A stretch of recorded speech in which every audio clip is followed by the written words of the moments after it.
Hello to everyone, I'm Enzo Ventimiglia, Level 2 Franklin Method educator and Pilates and yoga teacher, and today we are going to embody and explore a very tiny muscle, which is the obturator internus. This is one of the 6 deep lateral rotator of the hip, a group of muscles very important for the stability of the hip. And these muscles are also involved in so many Pilates exercises. For example, when we stay on standing in one leg, or maybe when we do some squat, and in general when we work on legs strengthening and mobility. In order to look at the obturator internus in details, we need to recognize some referral point at the pelvis. This is a pelvis, and as you can see on the lower part of the pelvis we have 2 holes. These holes are called obturator foramen. The obturator foramen is closed both sides like a sandwich, and the external part of the sandwich is covered by the obturator externa, and the internal part of the sandwich is covered by the obturator internus. And this is the back of the pelvis, and as you can see, if we look up the obturator foramen, this is exactly where the muscles origin, and it origins from the inferior part of the obturator foramen and the internal surface of the obturator membrane. And this muscle runs around the sit bone, passing between the ischial spine and the ischial tuberosity. And its tendon attached to the greater trochanter proximal to the intertrochanteric fossa. Let's take a closer look at these muscles using a skeleton. Here I have a skeleton. This is a femur bone, and this is a model of the muscle, the obturator internus. And as we already said, it origins inside the pelvis, and it runs around the sit bone, and its tendon attached to the greater trochanter. In order to understand better the function of this muscle, I will use a band. And as you can see, this band becomes shortened when the femur spins outward, and it becomes long when the femur spins inward. So we can say that filaments of the obturator internus slide together when the femur spins outward and apart when the femur spins inward. So we can say filaments slide together, filaments slide apart, filaments slide together, filaments slide apart, filaments slide together, filaments slide apart. The obturator internus has also 2 allies, 2 friends. These 2 friends are the Gemelli. Gemelli runs exactly to the side of the obturator internus. Metaphorically, we can consider them like guardrail on the way of the obturator internus, because they help the obturator internus to stay on track, giving to it a reinforcement. So basically, the obturator internus slide between these 2 tiny muscles, and they don't go into the pelvic bowl like the obturator internus, they are just outside. The obturator internus has also a very hard function because it's located inside the pelvic bowl. And what we have inside the pelvic bowl, of course, we have intestines, uterus, bladder, sometimes the baby head. And inside the pelvic bowl, of course, we have the pelvic floor. And we can imagine that this is the pelvic floor, this is the baby head, uterus, or maybe bladder, intestines. And one of the muscles of the pelvic floor is the levator ani. The levator ani is a very hammocky muscle, and it attached to the fascia wall of the obturator internus. So if we want to use a metaphor, you can imagine that this band is the obturator internus with the levator ani, and we have the pelvic floor and its contents. And as you can see, it literally hangs from the obturator internus. This is a very nice image. So now let's embody the obturator internus with some movements with our body. Feet parallel, standing, and try to localize your ischial spine. So first, place your fingers on your sit bones, right sit bone, and if you go a little bit up and a little bit in, probably you can find or feel your ischial spine.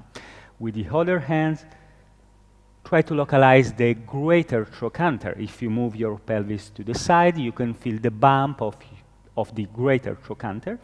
And when the distance between these 2 points decrease, the femur spin outward, and we have a shortening of the obturator internus. And when the distance between these 2 points increase, we have a internal rotation of the femur, as well as a lengthening of the muscle. So we can say filaments slide together and filaments slide apart. Filaments slide together, filaments slide apart, together and apart, together and apart, together and apart. And stay on both legs one moment to compare the two sides. Our brain like comparison, so if we stay on balance on the leg that we already worked on, you can feel more stability probably in relation to the other. And if we take a walk, maybe the right hips will be a little bit more fluid. And if we move the leg, probably we can feel more connection with the spine in relation to the other, less flexibility, more rigidity maybe.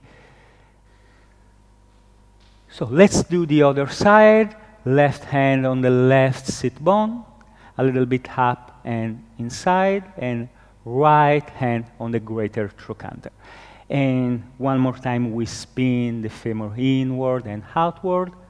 We can feel the distance between these 2 points decrease and increase, and the filaments slide together and apart, together and apart, together and apart, together and apart.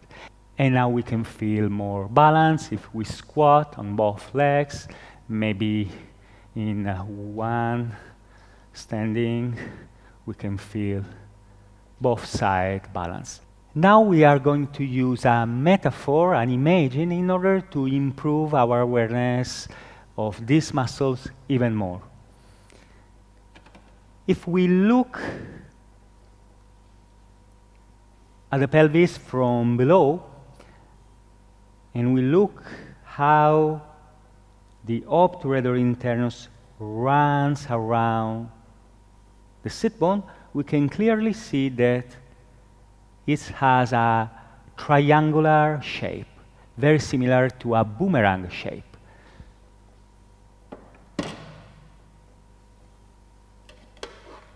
So here we have a boomerang, and I will use a roller. The roller will be your sit bone, and we can imagine that the obturator internus is like a boomerang which is flying around the sit bone. Let's embody this imaging. So move your right femur inward and outward again, and as you move the femur, imagine your right obturator internus flies around the sit bone in this way. Breathe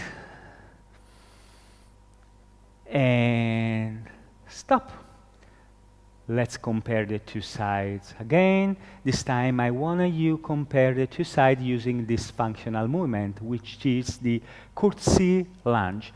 So basically I do this movement on my right side. I can feel this side very stable, supple, and flexible. And if I go on the other side, yes, there is not the same flexibility. And if I switch side to side, maybe I can clearly feel the difference. So let's do the other side, but on the other side we will use another metaphor. The other metaphor will be this. It will be the towel metaphor. Basically, when we spin the femur inward and outward, we can also imagine that the obturator internus is like a towel which is polishing the sit bone in this way. And how can we embody this? Imagine we can embody it using a band. So if we use a band around the chest, we can imagine that the chest, the rib cage, will be your left sit bone. And as we move the left femur inward and outward, we can simulate with our arms the movement of the obturator internus, which is sliding around the sit bone, polishing it, make it more brilliant, shining, and stop. Great. And now let's repeat our courtesy lunge, and maybe we can feel on both sides stability, flexibility, power, a better organization, just because our mind is more aware of what is happening in our hips. And stop. I hope you enjoyed this class. If you want to become a better Pilates teacher, then become a Franklin Method educator. It will change your way to experience the body. See you soon.